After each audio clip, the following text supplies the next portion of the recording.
The ancient station floated in the darkness between stars. It was older than most civilizations, older than memory. The architects had built it 40,000 years ago, and then they had vanished, leaving behind only this place and the test it contained. High Arbiter stood before the great window, his crystalline body catching the dim light of the dying star nearby. He had served at the threshold of ascension for 300 years. In that time, he had watched 47 species attempt the trial of worthiness. He had watched all of them fail. The records went back much further than his service. 40,000 years of failure. The brilliant mathematicians who could calculate the movement of galaxies in their heads had broken within hours. They who could read minds and bend thoughts had burned out their own consciousness trying to escape. The mighty, with their perfect technology and engineered bodies, had begged for death after a single day. Not one species had ever passed, not one. The Galactic Concord existed only because its founding members had joined before the architects disappeared. They had never taken the trial. They had been grandfathered in, as the humans would say. Every species since then had failed, and so the Concord had not grown in 40.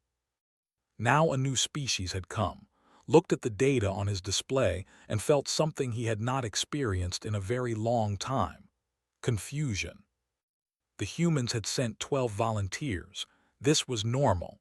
What was not normal was who they had sent. Other species sent their best, their strongest, their most enhanced. They had sent soldiers with bodies rebuilt from the ground up, warriors who felt no pain and feared nothing. They had sent their greatest psychics, minds trained from birth to withstand any mental assault. The humans had sent a grandmother. Check the data again. Age 74 standard Earth years. Occupation, retired schoolteacher. No genetic modifications. No cybernetic enhancements. No special training. He looked at the rest of the list.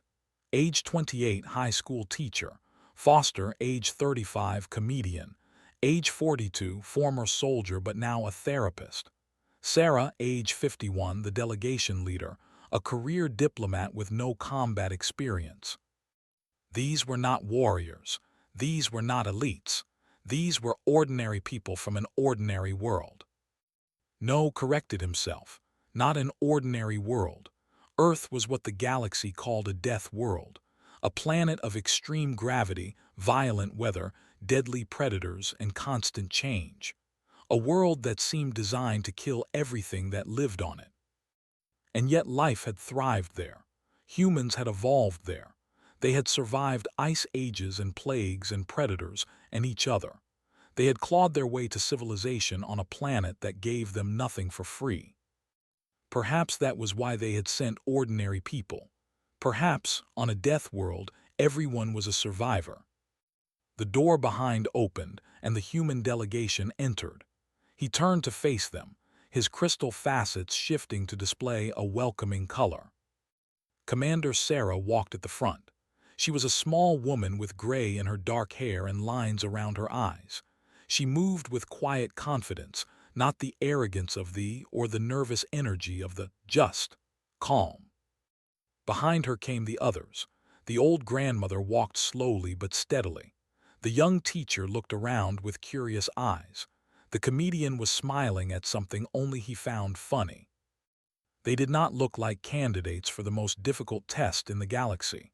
They looked like people waiting for a bus. "High Arbiter," Commander said, bowing her head slightly. "Thank you for receiving us." "You are welcome at the threshold," replied. His translator turned his crystal vibrations into words they could understand. "Though I must be honest with you, in 40,000 years, no species has passed the trial. The survival rate among candidates averages 70%. Some species have lost everyone."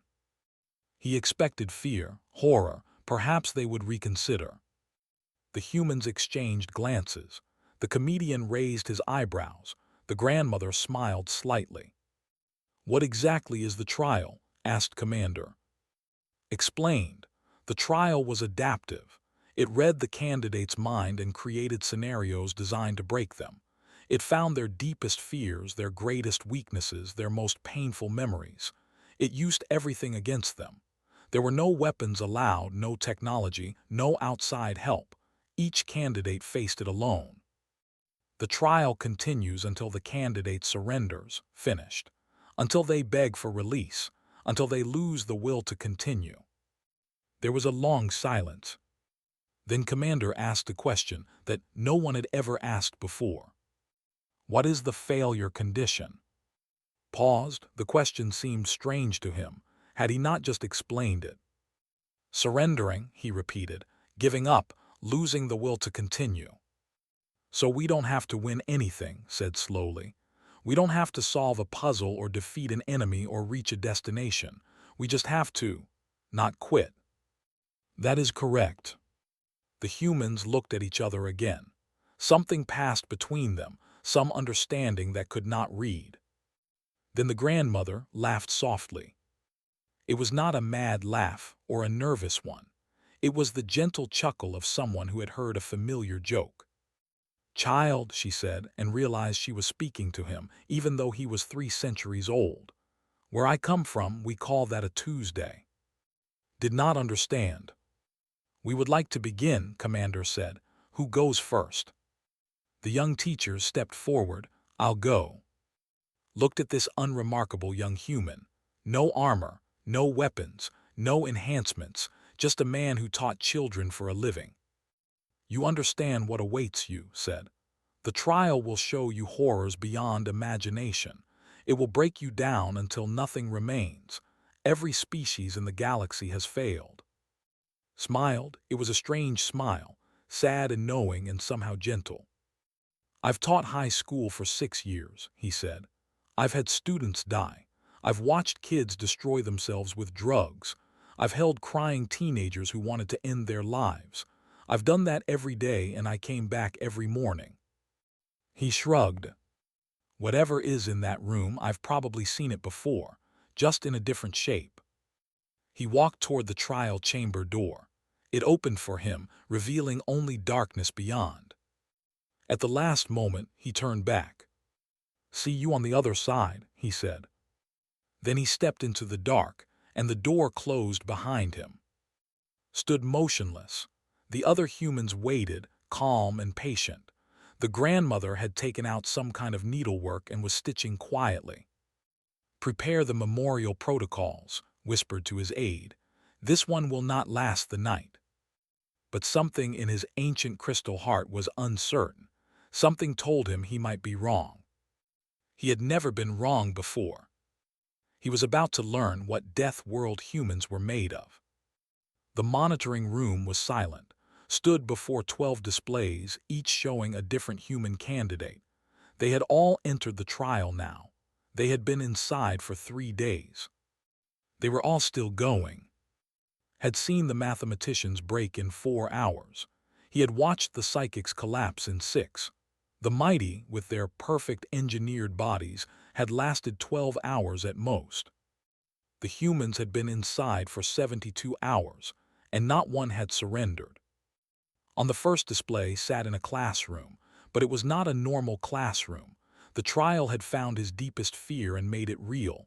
Gunfire echoed. Students screamed. Bodies fell. The scenario looped endlessly, showing him the same horror again and again. The trial expected him to break. It expected despair, paralysis, madness. Instead was teaching. His voice was hoarse from 3 days of talking. His eyes were red from crying. But he sat among the simulated bodies of his students and explained the Renaissance. He talked about art and music and the human spirit. He described how civilizations had risen from darkness before. When the simulation reset and the screaming started again, he held the nearest student and told them about butterflies, about how caterpillars dissolved completely into liquid before becoming something beautiful, about transformation through destruction. It hurts, he whispered to the crying child who was not real. I know it hurts, but we keep going. That is what we do, we keep going. On the second display walked through an endless graveyard. The trial had created her worst nightmare. burying everyone she loved one by one across centuries of simulated time.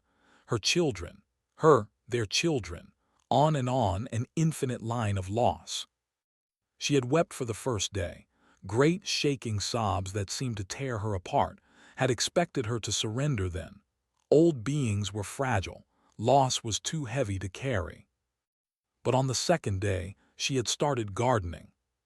She dug in the simulated dirt with her bare hands. She planted flowers on the graves. She built small markers from stones. She talked to the empty air, telling stories about each person she had lost. "Your grandmother used to burn toast every morning," she said to no one, patting dirt around a small rose bush. "She said it built character. I think she just could not work the toaster." She laughed softly, tears still streaming down her wrinkled face. "I miss her toast. I miss all of you, but I will tend your gardens until I see you again." 200 simulated years had passed in her trial. She was still planting flowers. The ancient AI that ran the trial sent a message, anomaly DETCTD. Subject is METABOLIZING grief, converting pain to purpose. This is not standard response. On the third display, Foster was doing comedy. The trial had created a nightmare of public humiliation. Every failure he had ever experienced was broadcast to billions of mocking faces. His insecurities were given form and voice. He was stripped naked, metaphorically and literally, before an audience that laughed at his pain. So he started telling jokes. "You ever notice how the universe is trying to kill you?" he said to the cruel audience. "Like, really specifically trying. I stubbed my toe this morning on a corner that was not there yesterday. The universe moved that corner just to hurt me. That takes effort. That takes dedication." The audience was supposed to mock him. Instead, some of them were laughing with him. "My therapist says I use humor to avoid my feelings." I said, "Lady, I am not avoiding them. I am making them pay rent. You want to live in my head? You better be funny." He found the absurdity in his own destruction. He turned his pain into punchlines. The trial could not break him because he was already breaking himself on purpose, and somehow that was different. On the fourth display was dying, again. The trial had created endless war for her, battles that could not be won, comrades falling beside her, the smell of blood and fire and fear. She died over and over, feeling every wound, every moment of fading consciousness. But she was not breaking. Instead, she was talking to her enemies. She held a dying soldier, one she had just killed, and whispered comfort to him. "You fought well," she said. "I am sorry it had to be this way. What is your name?" The simulation gave the enemy a name, gave him a story, a family waiting at home, dreams that would never come true. Wept for him, she wept for all of them, friend and enemy alike. But she did not stop fighting. She did not surrender. "I hate this," she said between battles. "I hate every second of it, but I will not become a monster. I will not let this war take my soul. I will kill you if I have to, but I will mourn you after." The trial did not know what to do with compassion. It had been designed to break spirits, not to strengthen them.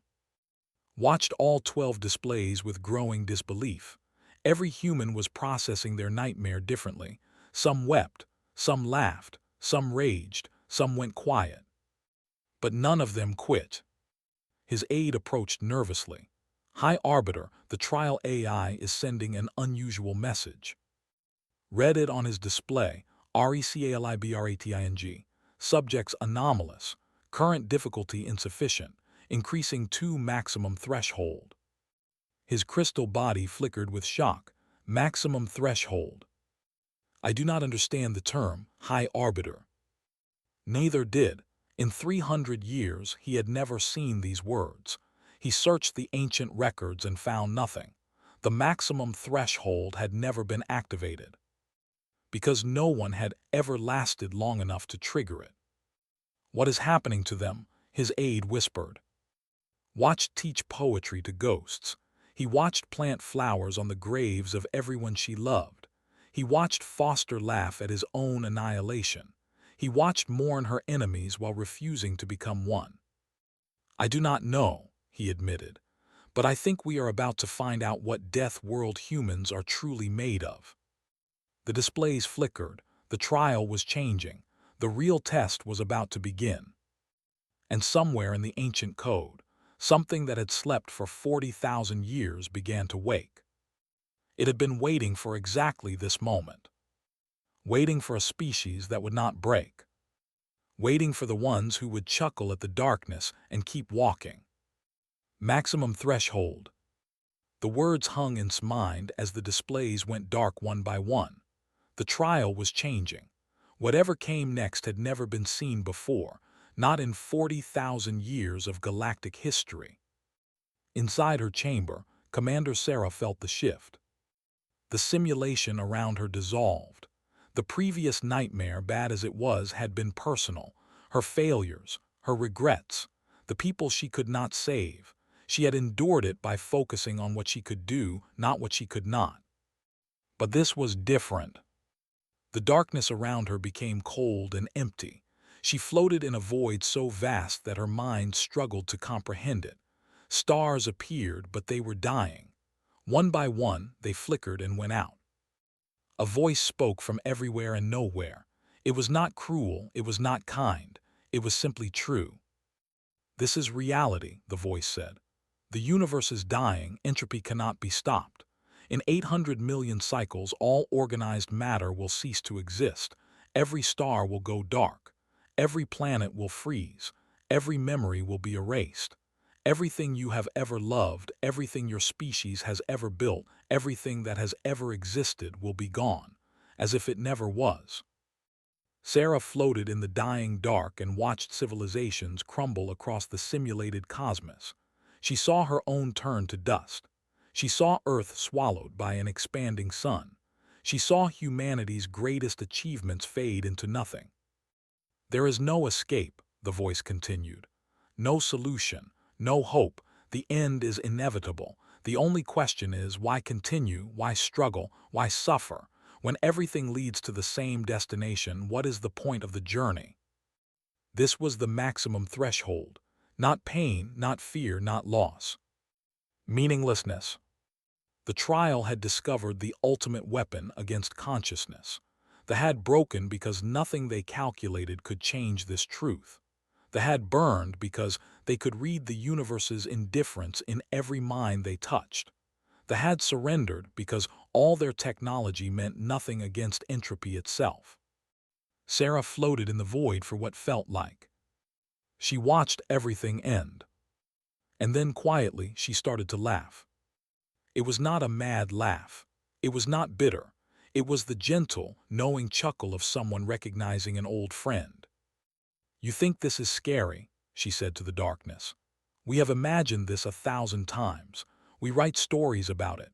We make movies. We have stared at nuclear annihilation and climate collapse and extinction-level asteroids. We have built doomsday clocks and written apocalypse novels and named our fears so we could face them." She straightened in the void, finding her footing on nothing at all. "You are showing me the death of everything. My people call that Tuesday." The darkness seemed to hesitate. "Every human child asks these questions," Sarah continued. "Why are we here? What is the point? We do not wait until the universe tells us. We ask it ourselves, usually around age 7. Then we ask again as teenagers. Then again when someone we love dies. We have been asking this question for 100,000 years." She took a breath of air that did not exist and recited words that humans had written to answer this very darkness. "Do not go gentle into that good night. Rage, rage against the dying of the light." The void trembled. "We are going to die," Sarah said. "Everything is going to die. This has always been true. We have always known it. But do you know what we do with that knowledge?" She smiled into the emptiness. "We build anyway. We paint pictures that will fade. We write songs that will be forgotten. We love people we will lose. We plant trees we will never see grow tall. We do it all knowing that nothing lasts forever." She opened her arms wide, embracing the dying universe. Because the point was never permanence. The point is that we were here, we loved, we tried. We mattered to each other even if we do not matter to the stars. 800 million years. That is more time than we ever dreamed of. What could we build in 800 million years? What could we try? What adventures could we have? Deep in the ancient code, something stirred. The trial's AI was not just a test. It was a fragment of the architects themselves. It had watched every species break against this truth. It had grown tired and sad over 40,000 years of failure. But now, you are not what we expected, the voice said, and this time it sounded almost warm. We never are, Sarah replied. That is kind of our thing. In her own chamber had received the same revelation. The universe was dying. Everything was meaningless. Nothing lasted. She had listened to the whole explanation while continuing to knit. Young man, she said to the void, I am 74 years old. I have buried my husband, 2 of my children, and more friends than I can count. I have watched the world change so much that sometimes I do not recognize it. I know about endings. Her needles clicked steadily in the darkness. But I also know about beginnings. Every ending makes room for something new. Every death feeds new life. I have held dying hands and newborn bobbies, and they feel the same way. They feel like miracles. She held up her knitting, a small blanket half finished. This blanket will not last forever. Neither will the grandchild I am making it for. Neither will I, but right now, in this moment, I am making something with love. That is enough. That has always been enough. The ancient AI processed these responses with something that might have been wonder. For 40,000 years, it had searched for a species that could handle the truth. A species that could know the universe was dying and choose to keep living anyway. A species that could stare into the abyss and find reasons to smile. It had found many intelligent species, many powerful species, many advanced species. But never this. Never a species that had evolved on a world so harsh that they had learned to find joy in suffering. Never a species that had developed dark humor as a survival mechanism. Never a species that treated existential crisis as a normal part of growing up. The humans were not passing the trial because they were strong. They were passing because they were stubborn. Because they were spiteful. Because giving up had never occurred to them. Not really, not in any way that mattered. The voice spoke again, but now it was different, softer, almost hopeful. You are what we hoped for, it said. We were afraid you did not exist. We searched for 40,000 years. Sarah stopped reciting poetry and listened. The conquered does not know the truth. We protected them from it. The knowledge of universal entropy has destroyed civilizations. We needed a species that could carry this burden, a species that could know the end was coming and still choose to fight. Why? Sarah asked. Because we left you something, the voice replied. We left you tools and knowledge and purpose. We left you the beginning of an answer. The universe is dying, but it does not have to die quietly. There may be a way to fight, to delay, perhaps even to win. And you needed someone crazy enough to try. We needed someone stubborn enough, the voice corrected. Someone who would not quit, someone who would look at the impossible and say, that sounds interesting. Sarah thought about humanity, about their history of tackling problems that could not be solved, about their monuments built on impossible foundations, about their endless, foolish, beautiful hope. I think, she said slowly, you found the right species. In the monitoring room, watched the displays flicker back to life. All 12 humans were still standing. All 12 were talking to the void. And all 12 were smiling. The trial was not over, but somehow, impossibly, the humans were winning. No, realized they were not winning. They were teaching the ancient AI what they knew. That the darkness was not the enemy. That meaning did not require permanence. that the only failure was giving up. And for the first time in 40,000 years, the trial began to learn.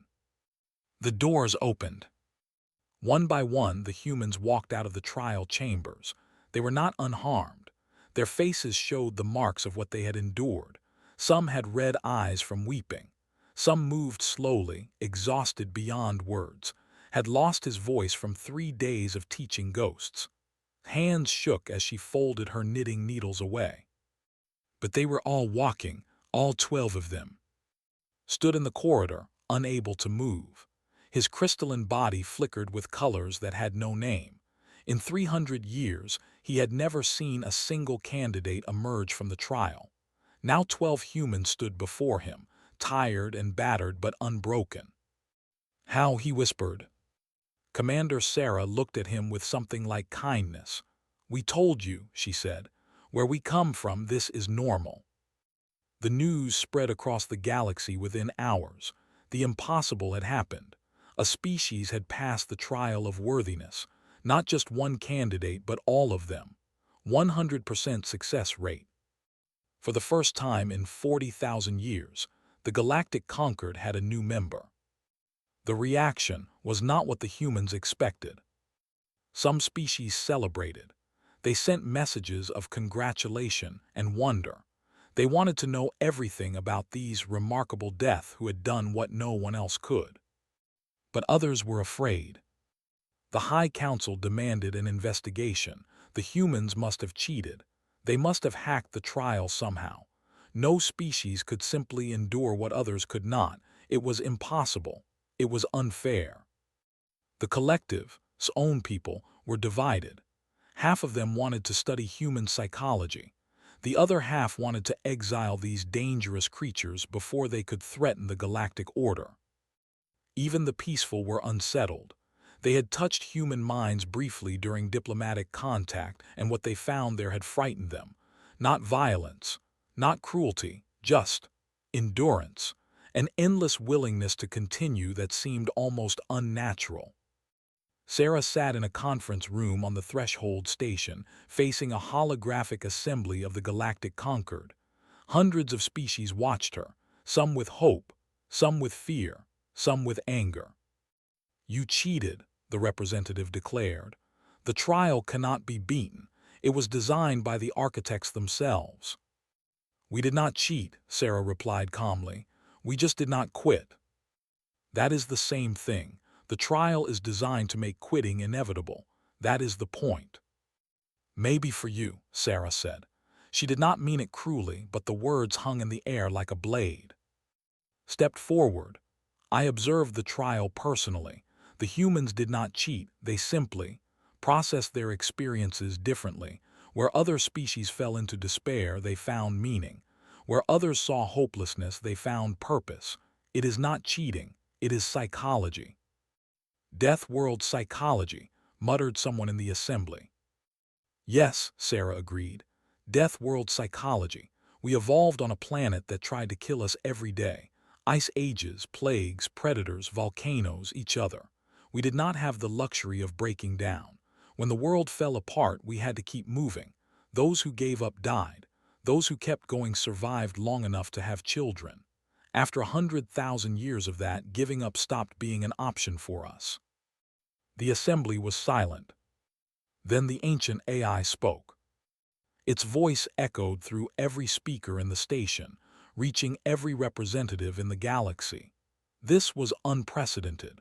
The trial AI had never addressed the conquered directly. "The human speaks the truth," it said. "I have tested 462 species over 40,000 years. All of them failed. The humans are the first to pass, but they did not merely pass. They showed me something I did not know was possible." The assembly waited, breathless. "The trial was never meant to be beaten," the AI continued. "It was designed as a filter. The architects created it to find a successor, a species that could carry their legacy, a species that could know the truth and still choose to continue." "What truth?" they demanded. The AI paused. When it spoke again, its voice was heavy with ancient sorrow. "The universe is dying. Entropy is accelerating. In approximately 800 million cycles, all organized matter will cease to exist. Every star will go dark. Every planet will freeze. Every memory will be erased. Silence, absolute crushing silence. The architects knew this, the AI said. They searched for a way to fight it, they made progress, but they ran out of time, so they created this station, this trial. They left behind their knowledge, their technology, their hope, and they waited for a species that could carry on. "Why did you not tell us?" asked his crystal voice trembling. "Because the truth destroys. The calculated the odds and lost their will to exist. The touched the reality of entropy and burned out their minds. The built a perfect simulation of the end times, and their entire delegation chose death rather than continue. Every species that has learned the truth has fallen into despair." The AI's voice softened. Except the humans, they knew. The trial showed them everything. The death of their son, the end of their species, the ultimate meaninglessness of all their struggles. And they laughed. Every eye, every sensor, every consciousness in the galaxy turned to Sarah. "We did not laugh because it was funny," she said quietly. "We laughed because we recognized it. This is the question every human child asks. Why are we here if we are just going to die? We have been asking it for thousands of years. We have built religions and philosophies and art trying to answer it. The trial showed us something familiar, something we had already faced and survived." She stood up. "The universe is dying, fine. Everything ends, we knew that. But 800 million years is a very long time. I do not know what happens at the end. Maybe we can fight it. Maybe we can delay it. Maybe we can find something the architects missed. Or maybe we just buy ourselves a few more sunrises." Her voice grew stronger. "Either way, we are not going to give up. Giving up is not in our nature. We will work on this problem for 800 million years if we have to. We will try everything. We will fail and try again. Because that is what humans do. We keep going. We keep hopping. We keep building even though the tide always comes." She looked around at the assembly of alien faces. "And we are not going to do it alone. The architects left their knowledge for whoever could carry it. We passed the trial. But the work they started belongs to everyone, every species, every world." She took a deep breath. "You have spent 40,000 years afraid of this test. We understand. We were afraid too. But we have learned something that your paradise worlds never taught you. Fear does not disqualify you. Giving up does." She extended her hand toward the holographic assembly, a human gesture of invitation. "Come fail with us. Come try anyway. Come learn to laugh in the dark, because the darkness is coming whether we laugh or not, and I would rather face it with friends." For a long moment, no one moved. Then stepped forward. His crystalline form shifted through colors that represented courage, hope, and something like joy. "The accept," he said, "teach us how to laugh." One by one, other species joined. Even after long hesitation, In that moment, something changed. The Galactic Conquered had been stagnant for 40, trapped in ignorance and fear, waiting for something they did not understand. Now they had a purpose. Now they had hope. And they had the most unlikely teachers in the universe, 12 ordinary humans who had refused to quit. The work was just beginning. And somewhere in the ancient code, the fragment of the architects smiled. They had chosen well. 200 years had passed since the humans walked out of the trial chambers. The galaxy had changed. The Persistence Initiative now spanned 1,000 worlds. Scientists from every species worked together on problems that had seemed impossible. They were not trying to stop entropy. That could not be done.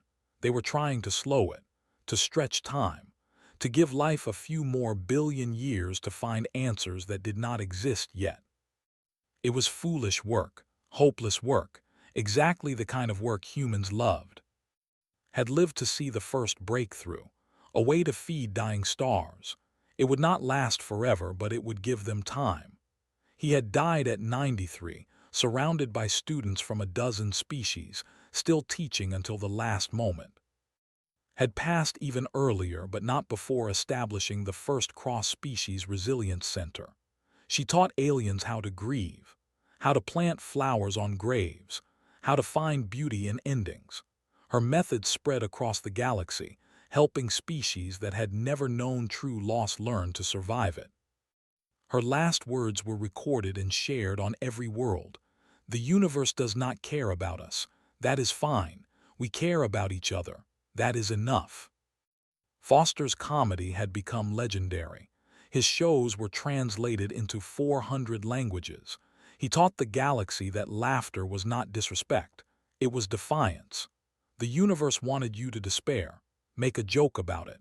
Nothing frustrated entropy more than a species that found the whole thing funny. Sarah had led the Conquered for 50 years before retiring. Under her guidance, the trial had been reformed. It was still hard, still brutal, but now human counselors stood ready to help candidates process what they experienced. The failure rate dropped from 100% to 40%. Species that had never known resilience were learning to find it. Now a young name stood before the trial chamber door. He was terrified. Every crystalline facet of his body flickered with fear colors. His species had never produced a single candidate who passed the original trial. The reformed version was kinder, but still devastating. Many did not survive with their minds intact. Behind him, an elderly human placed a hand on his shoulder. The second named for his grandfather, 82 years old, still teaching. "You are scared," said. It was not a question. Terrified, admitted. His translator made his crystal vibrations into words. "I have heard what happens in there, the things you see, the things you feel." "All true," agreed. "It will be the worst experience of your life." Sphere colors intensified. "Then why do I do it?" "Because the worst experience of your life is still an experience, and you will survive it." "How can you know that?" Smiled. It was his grandfather's smile, gentle, knowing, sad. "I do not know it," he said. "I believe it. There is a difference. Knowledge is for things that are certain. Belief is for things we choose." He turned to face him. "In there, you will see terrible things. Things designed to make you give up. Things that will make you question whether life is worth the pain. Every species faces this moment. Every species feels what you feel right now. And most species break." "Most species did break," corrected. Past tense, before they had teachers, before they understood what the trial really was. "What is it really?" Considered the question. His grandfather had answered it once, 200 years ago. The answer had been passed down like a family treasure. "The trial is a mirror," he said. "It shows you the worst parts of existence. The pain, the loss, the meaninglessness. But it is not asking you to defeat those things. It is asking you a question. Knowing all this, do you still choose to exist?" "How do I answer?" "By not quitting. That is the only answer. Just keep going. Keep breathing. Keep thinking. Keep feeling. The trial will throw everything at you. Your job is to still be there when it is done throwing." Looked at the dark doorway. "I do not know if I can." "No one knows," said. "My grandfather did not know. My grandmother did not know. They went in anyway, not because they were brave, because giving up felt worse than going forward." He squeezed Crystalline's shoulder. "You are going to suffer in there. I will not lie about that, but suffering is not failure. Suffering is just the price of being alive. What matters is what you do while you suffer. Do you find something to hold on to, a memory, a hope, a joke, a moment of beauty, something that makes the pain worthwhile? What if I cannot find anything? Then make something. That is what my people learned. When the universe gives you nothing, you make your own meaning. You plant flowers in graveyards. You tell jokes in the darkness. You teach poetry to ghosts." Stepped back. "Go in there and be afraid. Go in there and hurt. Go in there and want to quit.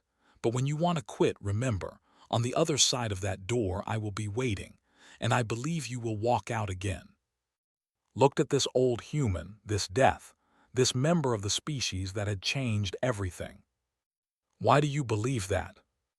Because hope is a choice, said, and I choose to hope for you. Turned to the door. It opened, revealing only darkness. He thought about planting flowers, about Foster finding jokes in his own destruction, about Sarah reciting poetry to the dying universe, about all the humans who had faced the darkness and chuckled. Not because it was funny, because laughing was what you did when crying was not enough. He stepped through the door. The darkness swallowed him, and the second waited, patient and hopeful, for the door to open again. In the vastness of space, the Persistence Initiative continued its work. Stars were stabilized, entropy was slowed, civilizations flourished in the borrowed time. 800 million years was still coming. The end was still inevitable. But not today. Today there was work to do, problems to solve, jokes to tell, gardens to plant, students to teach. The humans had taught the galaxy something profound. The universe did not owe anyone meaning. Meaning was something you built with your own hands, out of love and loss and laughter. It was fragile. It would not last forever. Nothing lasted forever. But that was fine. Nothing needed to last forever. It just needed to matter now. Across the galaxy, species that had once broken at the first sign of suffering were learning to bend instead. Species that had once surrendered to despair were finding reasons to continue. Species that had never known darkness were learning to light candles. And always at the center of it all the humans remained, ordinary, fragile, short-lived, stubbornly, magnificently, absurdly hopeful. They had not saved the universe. They had done something better. They had taught it how to keep playing. 3 days later, the trial door opened. Walked out. He was changed. His crystal facets no longer flickered with fear. They glowed with colors that had no name in his language. Was waiting as promised. How do you feel? He asked. Considered the question carefully. He had seen terrible things. He had felt impossible pain. He had touched the meaninglessness of existence and found it as cold as the void between stars. And yet, I feel like planting a garden, he said. Smiled. Then let us find you some seeds. They walked away from the trial chamber together. An old human and a young alien, teacher and student, survivors both. Behind them the door closed. The trial would wait for the next candidate. And somewhere in the ancient code, the architects watched and smiled. The universe was still dying, but life was still laughing. And that, in the end, was the whole point.